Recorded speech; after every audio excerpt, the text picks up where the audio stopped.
Okay. All right, Peggy or Robin, did you guys have any housekeeping before I jump into day two? Um, yeah, just one quick announcement. For tomorrow, you'll get the evaluation from UA Currents. And after you complete the evaluation, you'll be eligible to download the CRC certificate. I'll include an email with information in it on how to access the CRC certificate if that's something you're needing. And yesterday's recording, haven't had a chance to process that, but I'll get a link out to everyone later today. Robin? Well, hi guys, welcome back. I had fun with you guys yesterday. Kind of was looking forward to coming back and doing this again today. This is such a neat little break in the week I'm describing that I'm really kind of having in my other life as I wear many hats. So today I was thinking, for some reason, I think I was expecting a lot more participants. So I think today, instead of using the pull everywhere feature, I think we could probably just talk. I might call on y'all, so I apologize. We're like, no, she called me out, but there are so few of us. I think we can make it a little bit more intimate, and I think that'd be very beneficial in regards to creating our plan over the course of the next 2 days for some positive psychology geared self-care. So hopefully that's okay. Thumbs up all around, and everybody has their notebook and their pen because we're gonna write a lot, right? Oh, no problem, Lisa. I just saw that. Absolutely not an issue at all. I actually had a hard time logging in for a minute. I thought, oh my gosh, I'm going to just have to talk and have my phone set up. And I'm like, thankfully, I got my work laptop to cooperate, which is one I brought because I thought it's newer than my work top, my laptop. Okay, it doesn't matter. My laptop's still better, I think. But just newer isn't always better. So guys, let me go ahead and share my screen with you guys. Hold on, pulling that up. There it is. You may or may not notice my love of bright colors. So I'm a little bit of a bright person. It goes with the red hair, I'm sure. So today we're going to dive into part two, which is the actual happiness toolkit. As I stated, today and tomorrow, we're really going to come up with a really good concrete plan that you can take with you.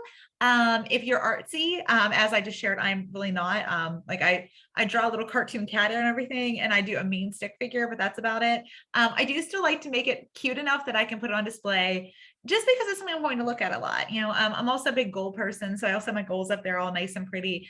And for me, this is even more important than goals. There's absolutely nothing more important than taking care of your mental health. Absolutely nothing. So we're going to go ahead and dive in. Oh, silly, the cursor, where'd you go? There we go. Okay, so the first thing I want to talk about is misconceptions about self-care.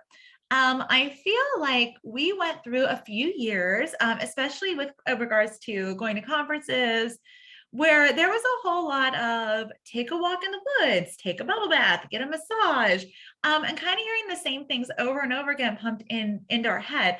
And actually, it's part of the reason I started taking a really big interest in the whole concept of self-care, because I remember going and getting a massage and spending money I didn't really have, because let's be honest, we're CRCs, we are not rich. And even like paying for the upcharge to get the wine with it and the smelly stuff and all the things. And the entire time, the massage therapist told me her problems. And I was like, do I have, if you've heard me talk, I often say I have tell me your problems with an invisible tattoo on my forehead. Like, I think helper people, we put out this vibe that you can tell us all your stuff and we're going to just absorb it, right? Or we're going to help you or solve your problems. I get that a lot. So she ended up telling me like her problems for the entire time. And me being me is trying to help her and trying to help her process some trauma while I'm trying to sip wine and get a massage and totally de-stress. I'm going to tell you guys, I did not leave in a better position. I left legitimately worried about this woman because she had some serious stuff going on. So she was heavy on my heart. I also realized I spent money I shouldn't have spent, because then of course my daughter had some unexpected things come up and then we were strapped a little bit. So then I was stressed about money. I also drank a little too much wine and couldn't drive forever and ended up late for the next thing I'd scheduled because I had to sit there and wait for it to wear off. All in all, did not help. But yet, how many of y'all, show of hands, can say that they've been told, go get a massage? that they've heard, right? It's yeah, I mean, absolutely. And I'm like, oh my gosh, I couldn't afford it. It was stressful. None of it was fun. She was also a little rough. And I literally remember telling her, she's like, what kind of pressure do you want? Yes, yes. If you've ever massaged, you know it. And I was like, I want you to lightly touch me until I fall asleep. I actually said that. And she was like, ah, and I'm like, oh my gosh, what are you doing to my skin? And it was not great. It was not great. It was not great. I've also tried the walk in the woods thing. Oh, being one with nature will help you not feel stressed out. Guys, okay, I lived in Oklahoma for 20 years. Have y'all seen the bucks in Oklahoma? I literally have seen these things. I think they're called cicadas, but they are like the size of Detroit. I thought that thing was going to eat me. I did not want to be in the woods anymore.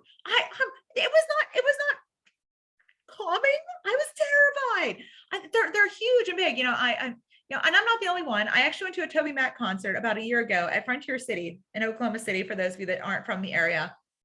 And as he was performing, one of his backup singers had one of these cicadas come out and flew, and she started screaming mid-song. And Toby Mac was laughing at her, and everybody was laughing. Ended up like they had to literally regather things. And she actually said, "I'm never coming back to Oklahoma." And people got offended. I thought it was hysterical personally, but it literally threw up the whole set because of these bugs. Okay, nature, not my jam. Also been told yoga. Y'all tried yoga? Oh my gosh, it hurts. And you fall over and everybody's watching you. Not relaxing. Maybe if I was good at it, it would be, right? Oh, okay. I'm good. Okay. I bet Alaska is beautiful to hike in. I mean, and I bet there's no huge bugs, Connie, nothing that's going to eat me. Waiting for her to unmute and tell me it's safe. You have to watch out for bears here in Juneau. Okay, that seems fair. The bears are the legit part. Guys, all I'm saying is we have been in at least a decade of hearing what we need to do. And honestly, hiking might work for you. You might love the outside. You might live in a beautiful place like Juneau, Alaska, where it's beautiful to hike. You might love massages and be very fortunate to have somebody who doesn't tell you all their problems. That stuff might work for you, but it doesn't work for everyone. There is no Band-Aid fix for self-care, right?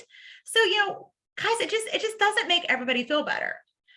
So guys, and this is problematic. We've been hearing this for so long that now many of us are giving up. Okay. One Harris poll I found, 44%, that's almost half of us have actually given up trying to do self-care altogether. They believe it doesn't work. That walk in the woods did nothing for me. There were big bugs. That massage didn't work, right? It's too expensive. I mean, guys, let's be real. The cost of massage is expensive. Vacations also expensive. Or one that's probably going to hit us all really hard.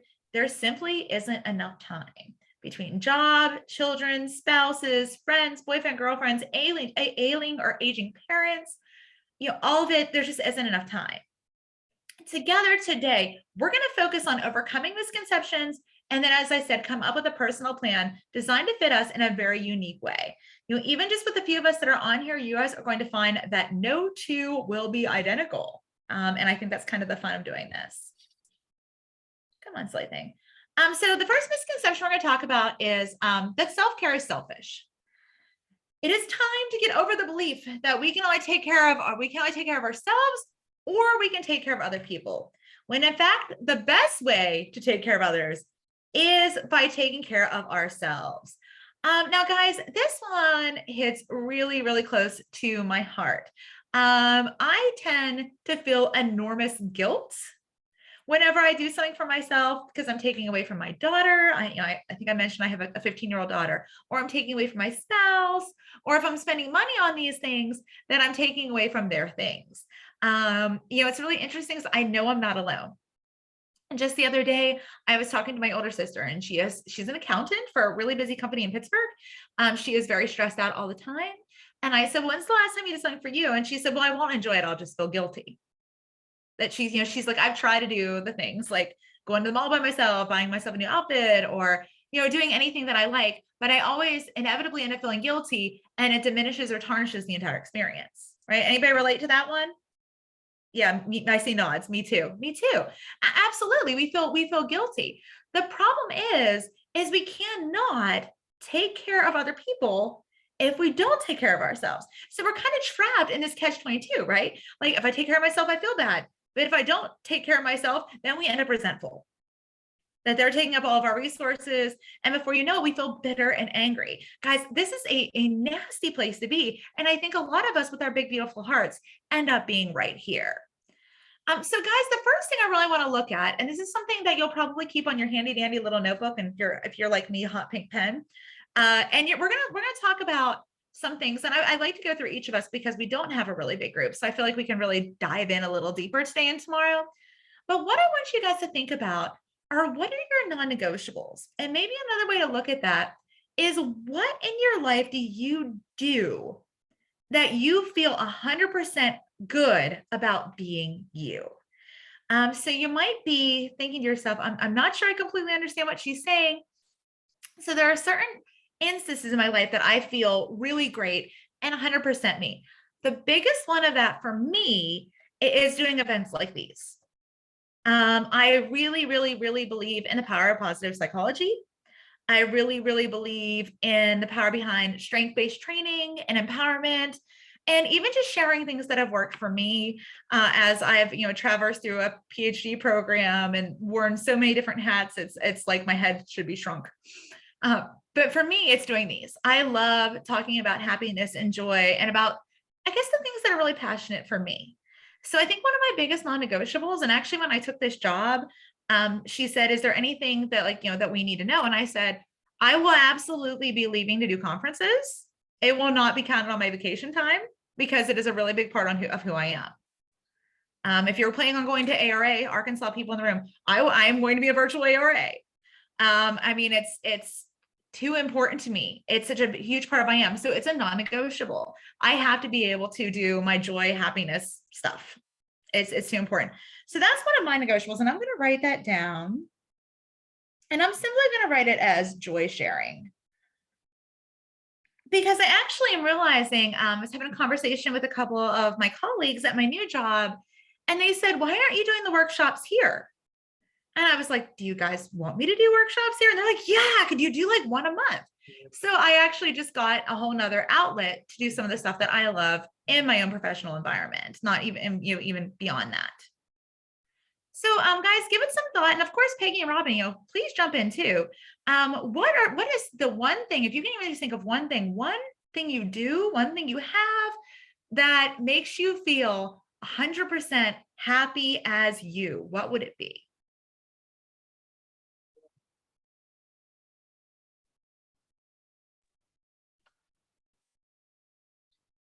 For me, and it's going to sound a little odd, but making people laugh, humor. It's, I always tell people, no matter what's going on, as long as I don't lose my sense of humor, I'm absolutely fine. And that's just part of who I am. And if somebody's having, let's say, a really bad day, finding a way for them to see the humor in it and not take it so seriously, helping them find that humor so they see it a little bit more lightly and feel like they can manage it. That's just part of who I am. I can't turn it off. It's kind of weird. But that's part of who I am. It kind of follows me everywhere. Oh, okay, I absolutely love that. And I love how you said it's part of who you are and you can't turn it off. I have in my lifetime asked people to tone down the Chrissy. And for me, I'm like, that almost like hurts my feelings. Actually, it does hurt my feelings, not almost, it does. Yeah. And it's like, you're literally telling me to be less me.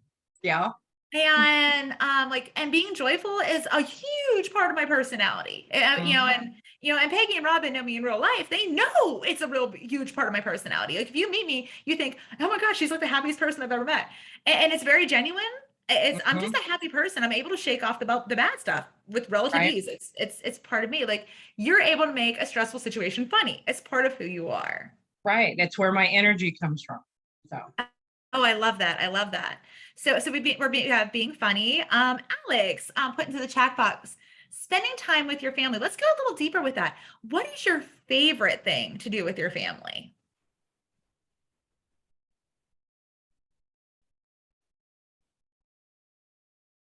And Alex, you're welcome to type in the chat box or to speak out loud. It's up to you. I'm good with either way.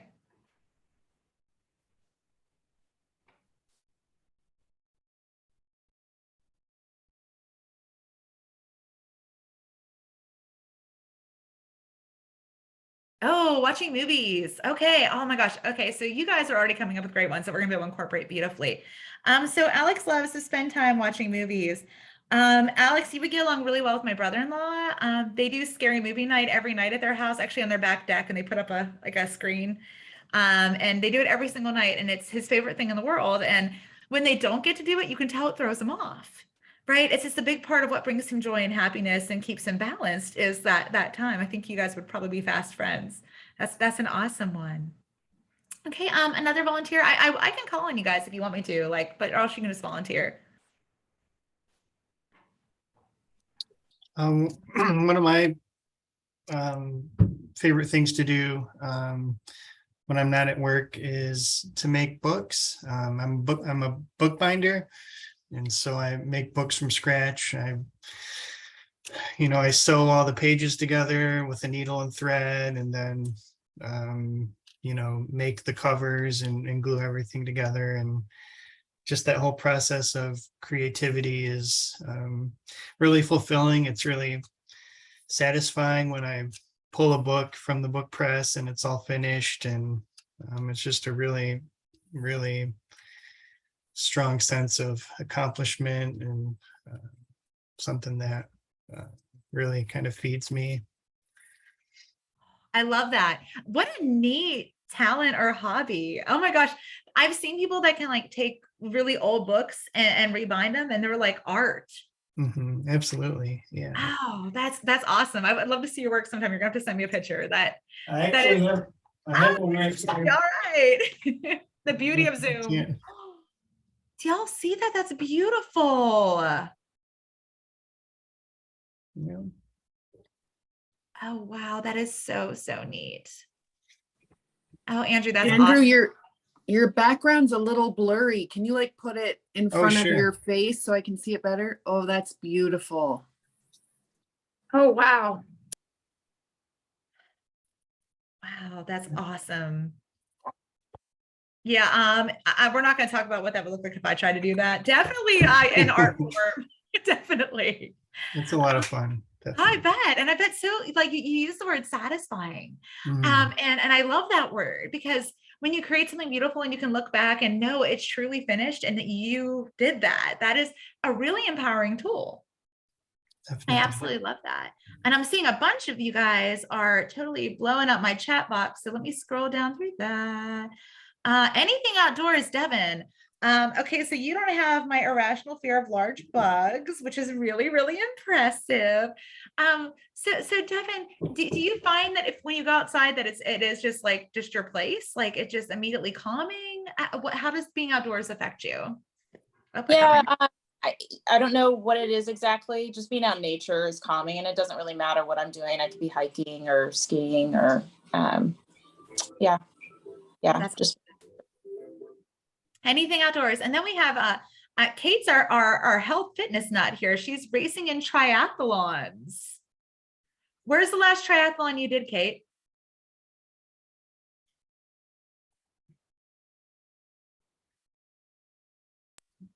Sorry, I was muted. Here in Alaska. Oh, wow. So wait, how many are y'all in our Alaska? Oh my gosh, that's so cool. Okay, wow. All right. That's very, very cool. Peggy, I like to take my grandchildren to a play park and watch them enjoy. I cannot wait to be a grandma someday. No, nothing. My daughter's a teenager, so not soon, not soon. Very clear on that. But I miss like the joy you get from just watching a child have joy. There is something uniquely beautiful and just amazing about that. I absolutely love that. That's such a great one, Peggy. Connie, walk and talk, deep theoretical conversations. I love that one too. Connie, do you have somebody that you're like is your go-to for those great, awesome talks? I have 2 adult children and a brand new son-in-law who we're folding into our usual walk and talks. And what we do, usually when we get together as a family, we'll pair off and go for walk and talks. And we just talk about whatever's going on in our life, anything that might be worrying us, any happy news. So my son-in-law is joining us now, so that's kind of fun.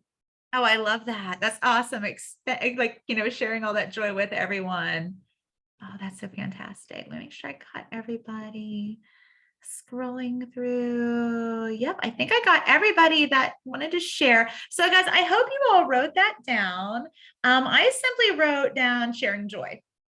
So you might, Andrew, yours might be creating beautiful things, theoretical discussions, movie nights, and however you want to write this down, because I promise we're going to come back to this. This is part of a much bigger plan. But also just kind of keeping in your mind that this thing that you do that you love, remember that it's not selfish. For me, I struggle because mine involves traveling, or at least time at a computer that's uninterrupted, which takes time away from my colleagues at work, my family at home, depending on where I'm at. I'm literally skipping plenaries to do this week. but it's for me, this is a non-negotiable. Like, I have to have this in my life to feel okay. I have to have this. So just remember that it's not selfish to have your non-negotiable. Okay, come on, silly thing. There we go. Misconception number 2.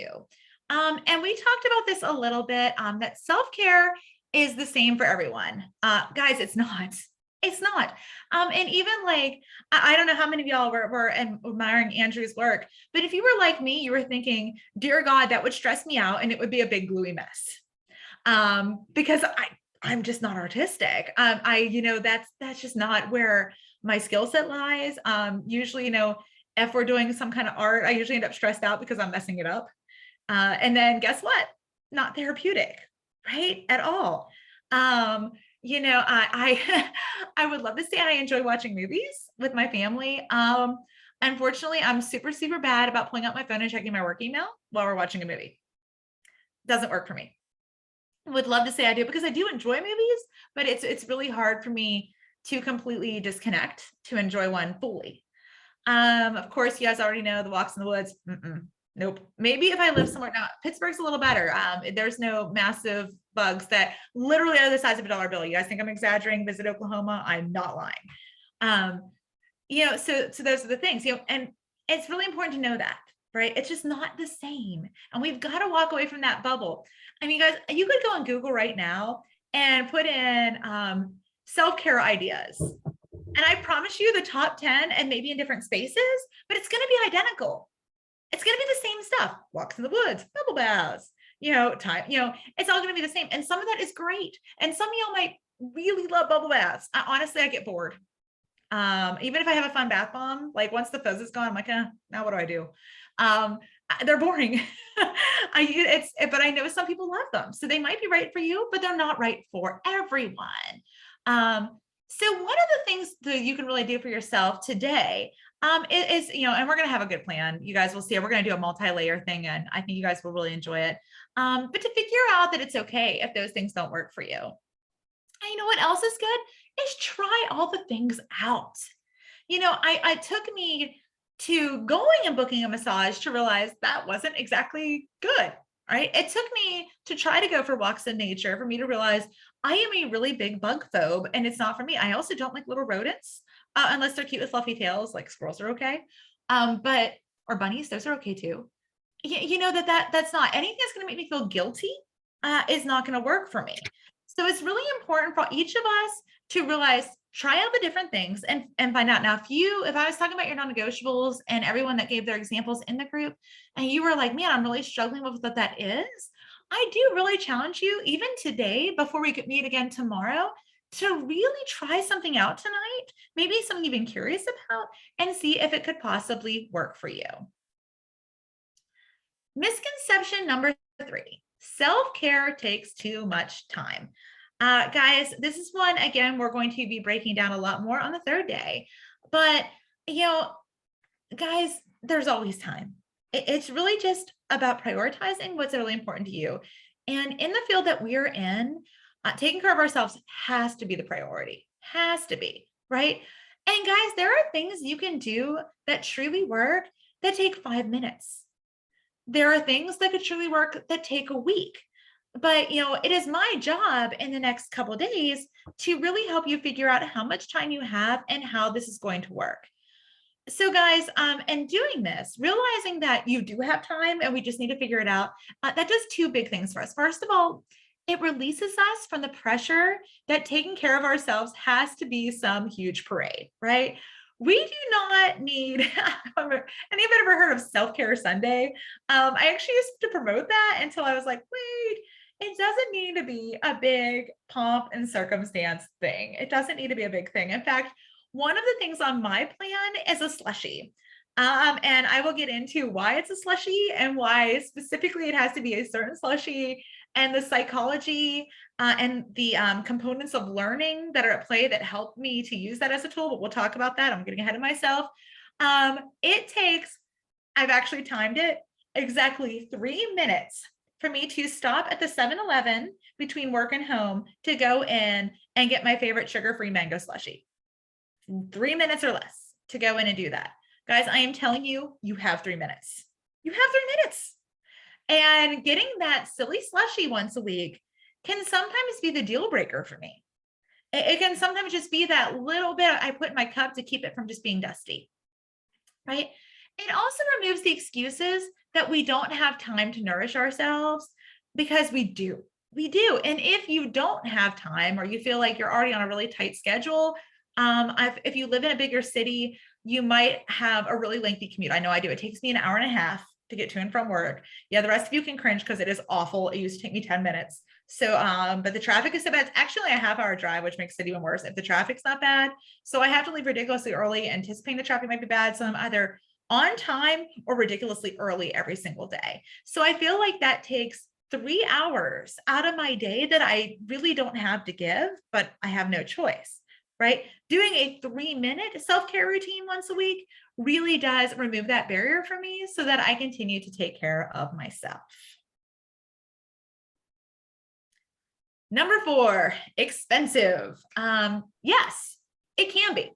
And I am not going to lie to you and tell you that the plan you come up with tomorrow might have a price tag, but it's going to be your plan and what you can and cannot afford.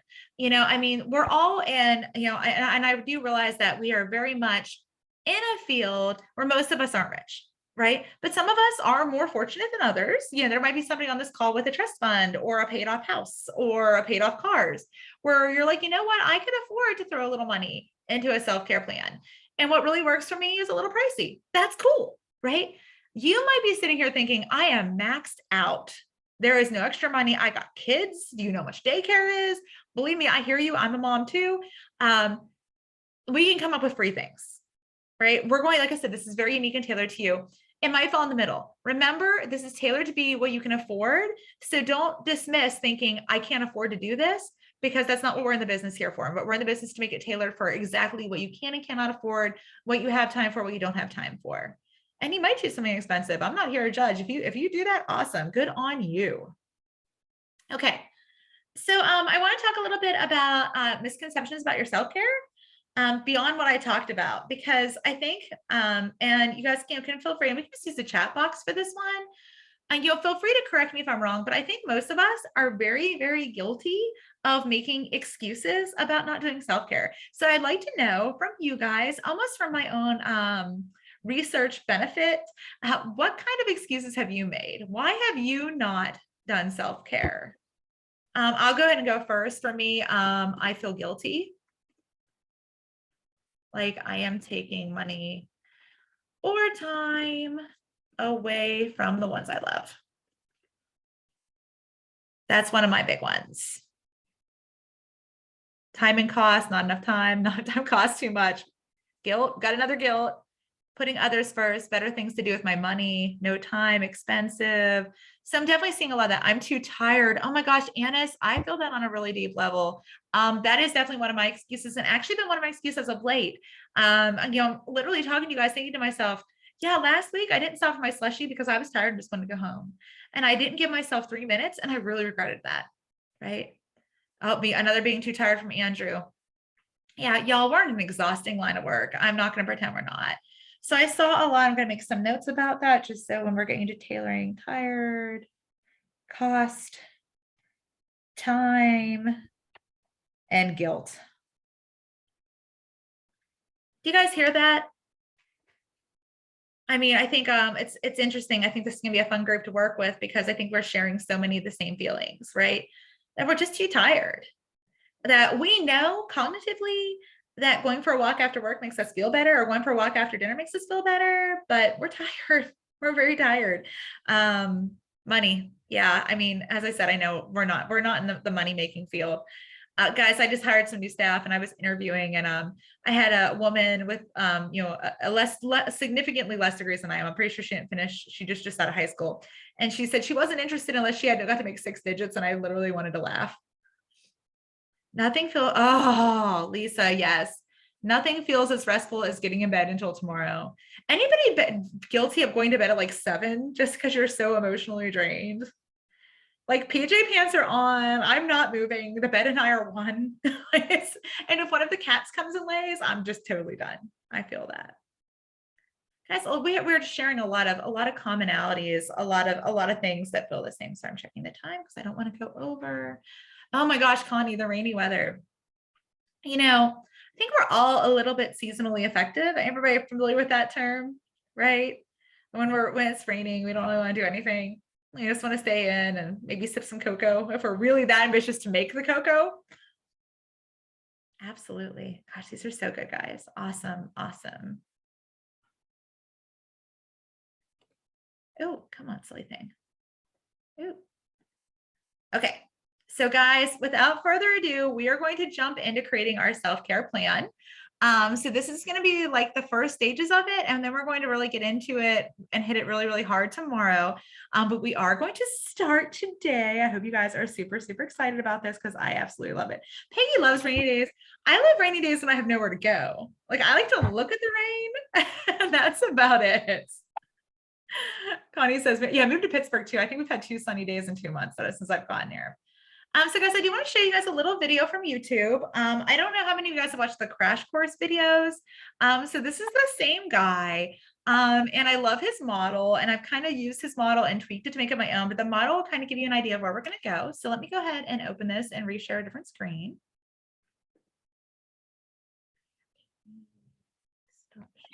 Oop, hold on. Just kidding. Let me be defective with technology. Sorry about that, guys. Helps if I switch the screen. All right. And then share sound, optimize for video, share, yay. All right, guys, go back to the beginning and let's see Hank for self-care. Talk about self-care.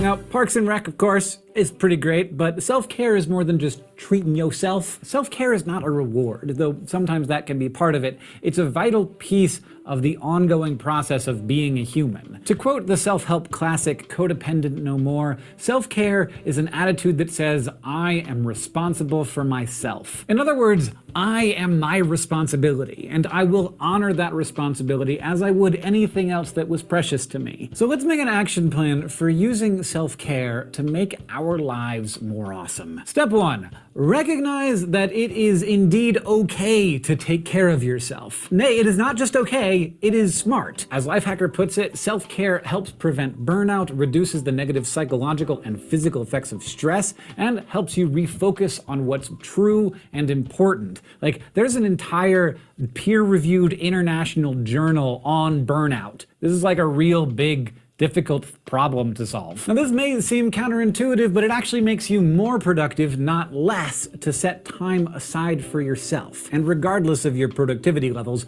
recognize that you are a human being, and that is enough to warrant compassion and kindness. For real. Step 2. Ideally, before the need strikes, research outwardly and inwardly what self-care means and what works for you. There are self-care actions that can help pretty much everyone: getting proper nutrition, some exercise, enough sleep, hydrating, and taking small breaks throughout the workday. I like to go for walks, and I like to be forced to do it by my friends or family or baby.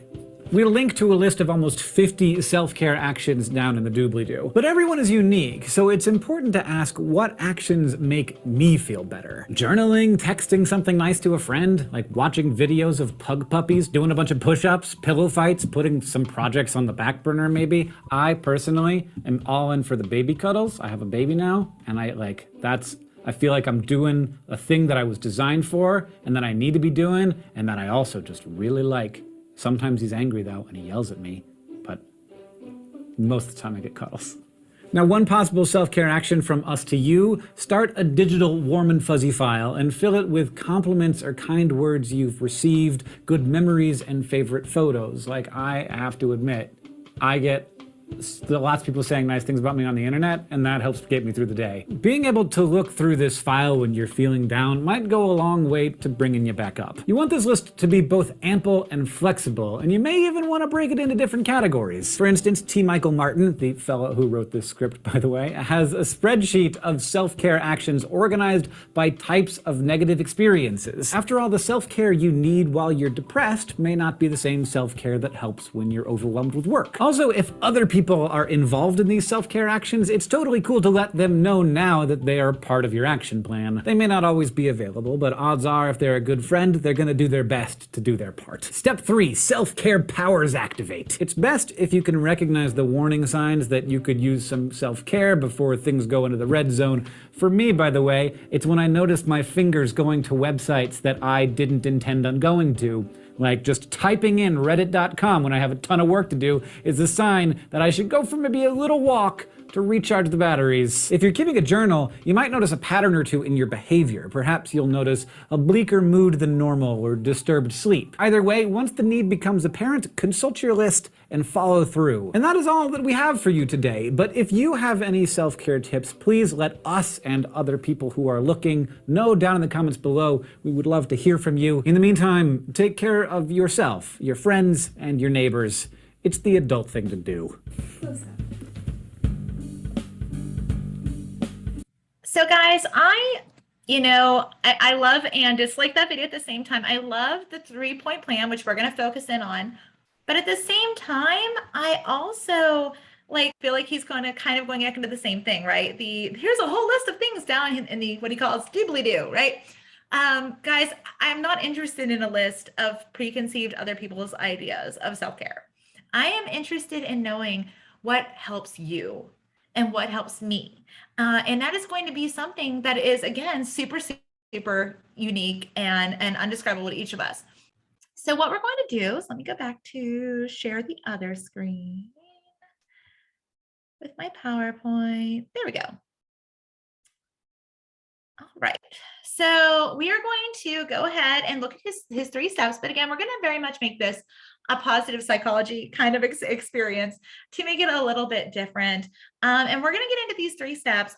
See how far we get today. I'm trying to be very cognizant of time because I know with these 3 steps, these are a lot more time consuming, but whatever we don't get done today, tomorrow is another day. And this first one, I'm going to warn you, tends to be a little bit emotional. I should have done the whole preview of, please bring Kleenex, because even when I talk about it, you'll probably see me get a little choked up. So we're going to take a little bit of a deep dive. Oh, come on, silliness. It won't let me advance my screen. Why not? Hold on. Shared window is closed. Okay. I love technology. Not really.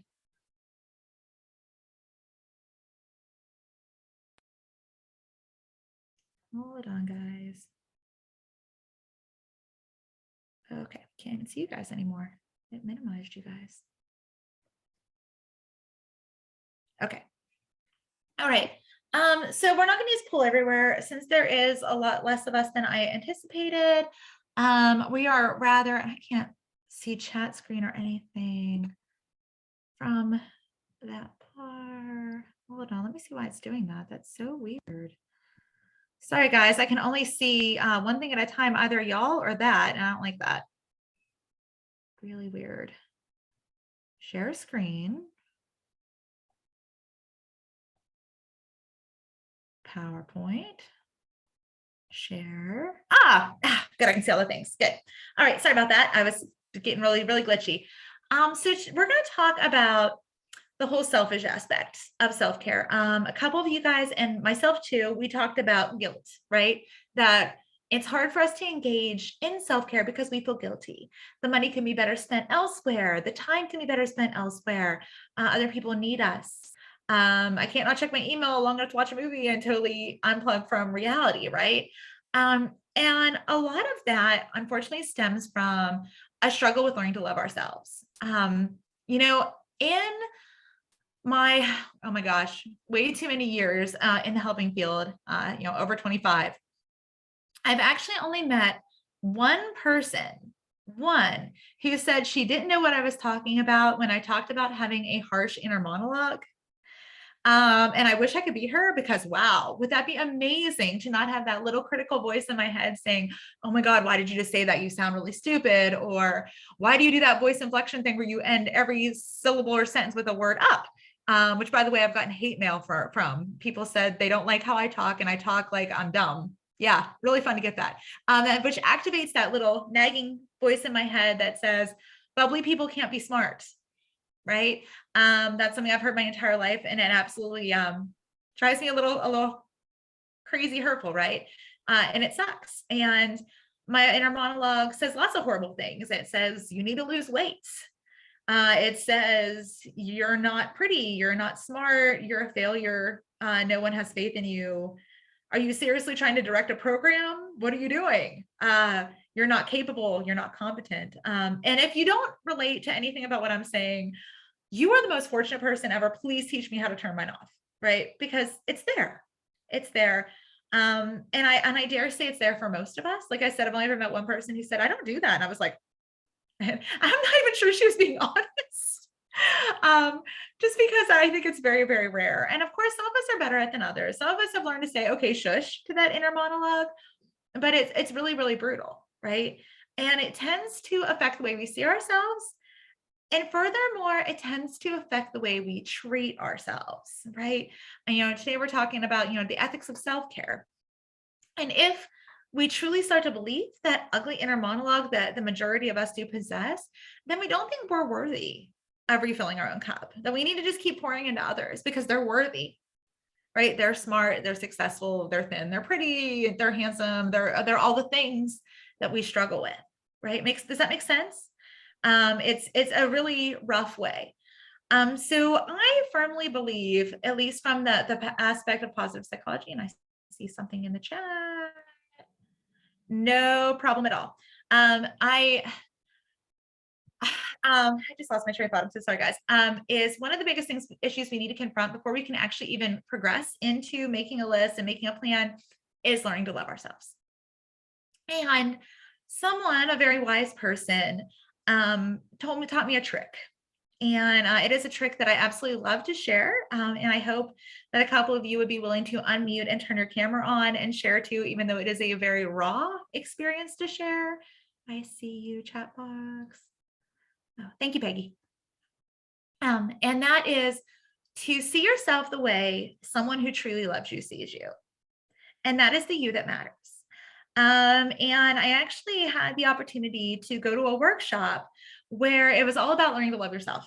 Days and days of learning to love yourself. Yeah, I actually did that.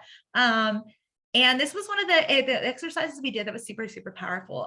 So the person I chose to see the real me is my little sister. My little sister's name is Heather. She is also a ginger, energetic. She's only 4'11".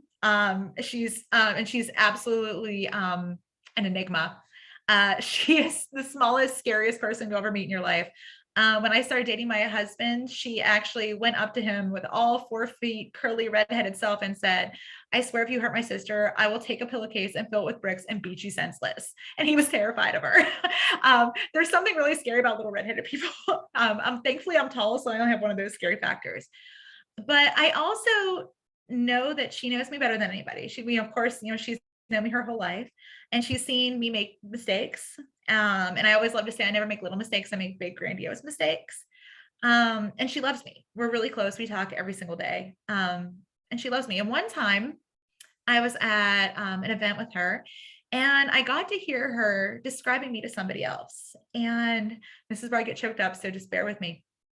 And I heard her say, hey, did y'all get the chance to meet my older sister, Chrissy, yet? Yeah, she's amazing. She has her doctorate and she speaks all over the world doing virtual workshops and in-person workshops about how to be happier. And I know that she has saved so many people's lives. And I know that people have come to her when they're suicidal and then they've gone on to do great things. And I know she's actually going to be one of those people who actually changes the world for the better. Sorry, see, I get really choked up when I think about this.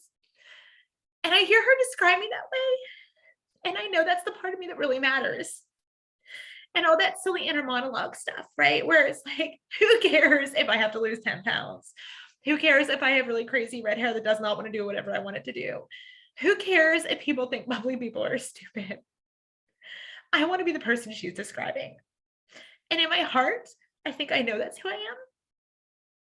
And I'm telling you right now, if you guys do this exercise with me, I'm apologizing because you're going to feel like I feel right now. And that person is worthy of love. And I know that.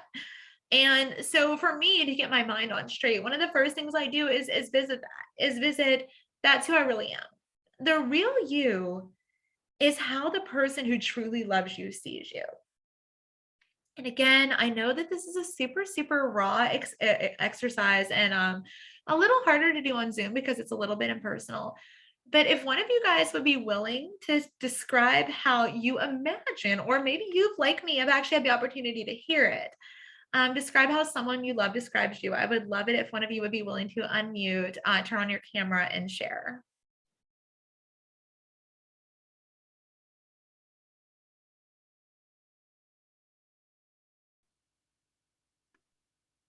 Don't all jump in. I have a best friend that I've had. Oh my God, it's gonna make me, I am old, so it's okay. I've known her for 35 years. And she's always telling me, I know you all can't see it, but I'm in a power chair and I've gone through different changes in my life. So, but she's always seen me consistently the same way, even when I wasn't in the chair.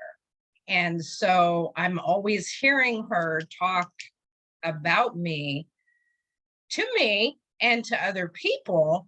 And it's weird to see that because, like you said, your negative inner monologue is going, who are you describing? And where did she live? You know, because she's always saying how smart I am, how capable I am, how I just have, she calls me, what's the word she uses? Because I volunteer for different things. Like the thing I do every Sunday is volunteer for a crisis line for sexual assault victims. And so whenever we're talking and we hang up and she knows I'm going to go do that, she says, go be a hero. And so she sees me like your sister sees you, but it's really odd, even though I know it's true, because she's a very honest person, right? It's really hard to tone down the self-talk and see me that way, even though I know that's who I am, if that makes any sense. It makes a ton of sense because I feel you, like, you know, you're a hero, but that inner monologue does not want to let you see that. But like you, people have told me, because I have a very, especially even in the morning, people just are like, Anna, how could you be that like energetic and bubbly, right? They're like, oh my God. But I have actually been told numerous times in my life to turn the personality down or to leave it at home, you know, be more like the people I work with and stuff like that. But like you, I can't turn it off.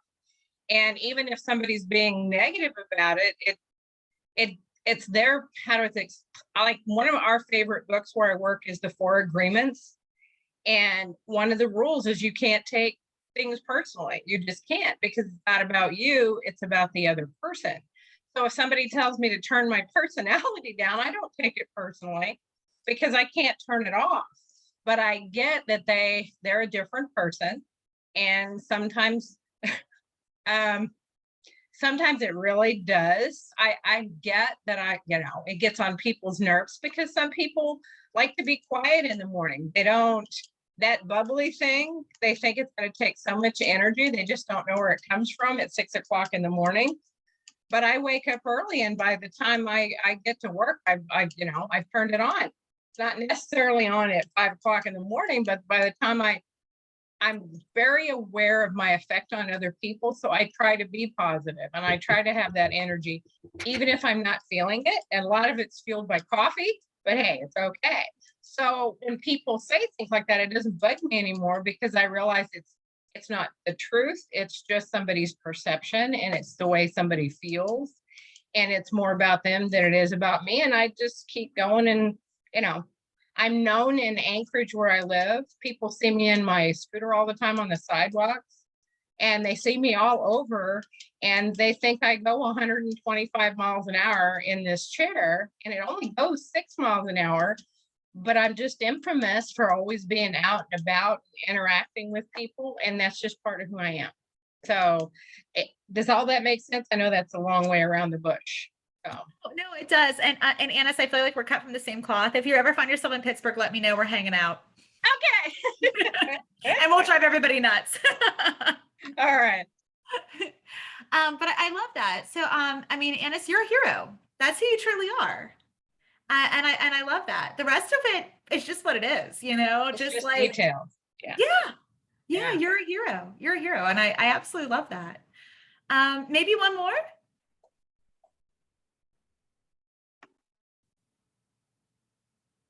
Gonna like randomly pick somebody. Believe me, I will do it. I am also a teacher. I'll look for somebody who's not paying attention too. I guess I can just share that I have a really, really, really harsh inner critic. Very, very. I've always been really, really hard on myself, and it's I bought this workbook probably, well over a year ago. It's called the Mindful Self-Compassion Workbook, to teach yourself how to be more self-compassionate. And I've had this thing, like I said, for over a year, and I've only, maybe read through like 10 or 15 pages of it, which I think just kind of goes to show like how difficult it can be, at least for me, to really confront that critic and challenge those beliefs that I have about myself. Even though, I'll do things that I think are self-care, like, make books or go for walks or get a massage or something like that. I think for me, really putting in the time and in the work to really change those beliefs is that's been difficult for me for sure. And I'm always feeling like I need to lose weight or really critical about my appearance. And but then I have friends who say, you're not fat, you're a pretty awesome person. And I feel like I know that, but I just it's hard for me to,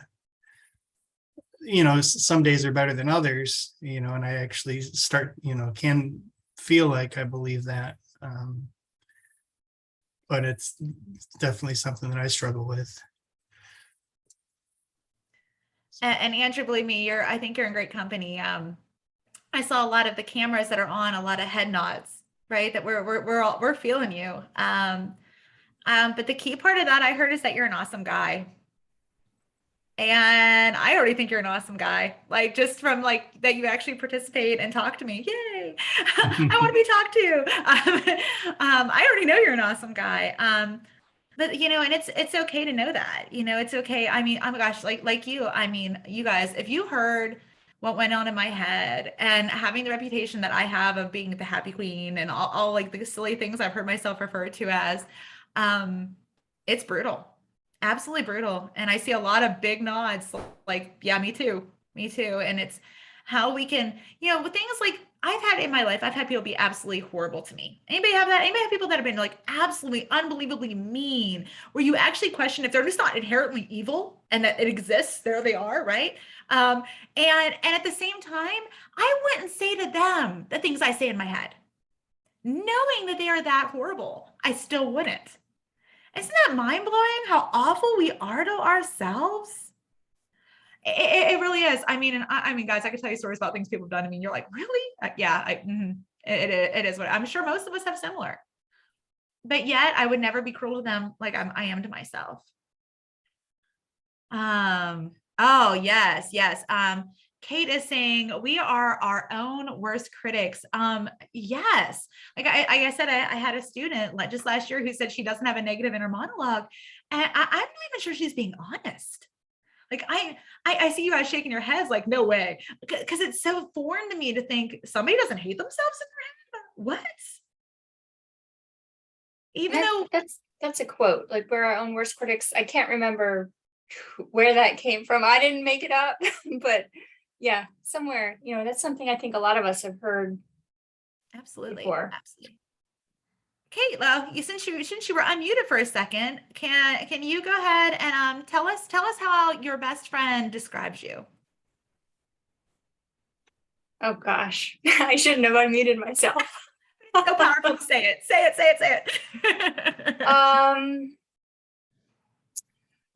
Can I actually go with somebody else? I'm gonna go with my nephew. I Okay. have a 5-year-old nephew who lives in New Jersey, and to him, I am just the most amazing person because, when Aunt Kate comes to visit, he gets ice cream and he gets to go to the zoo and he gets to do all these great things. And, he gets stories all the time. So, yeah, like looking at myself from his eyes, I should be wearing a cape. So. Wow. So Kate, what I'm hearing is the real Kate is pretty amazing, fun, and also a hero. I think we got a lot of heroes on this Zoom call. And our office and the Devin, Annis, you guys are gonna understand this, and maybe even some of the other Alaska offices. But what several of our regions have done is we have weekly staff meetings, and every once in a while, the managers will select one person and have all of the coworkers in that office write down things that they appreciate about that person or that they admire about that person. So eventually everybody has a poster, and it's the big Post-it notes walls that stick on the walls, those giant ones. I love that. So slowly but surely, everybody is ending up with a poster with their name on it. And, like Annis has a great sense of humor. Annis can beat anybody in a race down the hallway because she can go 6 miles an hour. But it's just, it's really interesting. And we've been doing it for years, and people keep their posters. Like people for 4 years, somebody's poster has been hanging in their office. So it's very, very powerful to have that reminder of how others see you and others, what others appreciate about you that maybe we forget about ourselves. Kate, I've always loved that. In my positive psychology in-person class, we always did that on our last day, and I'd have all this pretty paper and I'd have everybody put their name in the middle and decorate it, make it all beautiful. And then we'd pass them around the class and write down, what you admire on that. We literally take the entire class period and we'd have snacks. I'd bring in tons of yummy things and work on this. And it's funny because I've taught the class for 5 years, and every year I usually just arrange snacks, and every year I find one of the students made one for me and passed it around. And I used to have those. And if I have a bad day, they are kind of my go-to. Like they're sitting in my office door of my new office, and I'll just pull them out. And I mean, the things they say, it's like, oh, why can't I see myself that way all the time? And she's inspiring me to be a better person. I mean, like just amazing things. And that's, who I want to be and who I want to see myself as. Peggy, how about you? Why don't you wrap us up? I'm going to pick on you as somebody I know, so I can pick on you.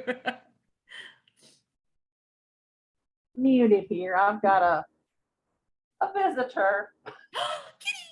Ah, This is me up here this morning. She's my granddaughter's cat.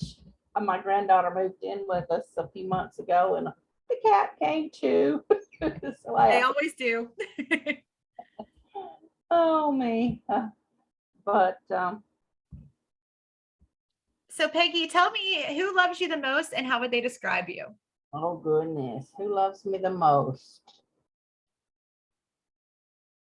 I'd have to think about that. I guess I have sisters, and probably my sister that's just younger than I am. She and I are the closest, and she tells me a lot of times, the way she sees me, and it's a good feeling, and it helps. I've been married for 50 years, and when you've been married for 50 years, sometimes your spouse doesn't give you positive feedback. So I have to overlook what he says, but sometimes he will say good things, most of the time not. So I know what you're talking about, the running conversation in your head to yourself can be brutal. My grandchildren, of course, they're only 7 and 3, but they see me, they walk in the door, oh, Nana, and they're coming and jumping in my lap. So they make me feel better than anybody else. They see me as a positive person, and they ask me to spend the night with them all the time. And they want to spend the night with me. So they really make me feel good about myself. Children have a way of doing that, don't they? There is nothing more pure than the love of a kid. Yes. It's so legitimate, and I love that. I love hearing about how much your grandbabies love you. And you sound like an amazing Nana from what you posted earlier. So I'm sure it is a justified love. It doesn't take a lot of energy to be a good Nana. They love you anyway. Not wrong, not wrong. I love that. And guys, so I think we are, and again, a little bit early, but not too much. We're still in that 1 hour window that we wanted to keep it at. But I think what I want to do, just because the next part is really lengthy, is actually spend tonight. So I'm going to give you guys homework. What a mean teacher I am, right? What do you want you guys to do? Everybody has the notebook that I specifically, told you guys you need, right? And I want you guys to really spend this evening, this afternoon, and really reflect on the real you that is worthy of so much love. The real you that the people that love you the most, your best friends, your siblings, your kids, your grandkids, I see you as. I mean, my daughter thinks I'm cool, and it's like, I don't feel cool, but I'll take it. And it's funny. Her friends will send me friend requests on like Snapchat and Instagram because they think I'm neat. And I'm like, that's really, really cool. That's really, really neat. So what I want you guys to do is spend the evening doing that, and keep all the notes you have, keep your non-negotiables, keep the reason you're worthy of investing yourself at the forefront of your mind. And tomorrow we're actually going to go ahead and develop that awesome plan, and take it with us moving forward. Sound good to everyone? Mhm. Great. You guys are so fun. Thank you so much for engaging with me. I'm telling you, I am not the biggest Zoom fan. I'm kind of an in-person flavor. For those of you that have seen me present in person, I'm very animated, and I like a lot of discussion and a lot of engagement. So thank you so much for engaging with me. Please keep it up because we're going to be engaging together again tomorrow. And we will leave this place being a little bit happier. Sound great? Thanks, everyone. Thank you. I'll see y'all tomorrow Thank you. afternoon. Thank you. Thanks. That was cool.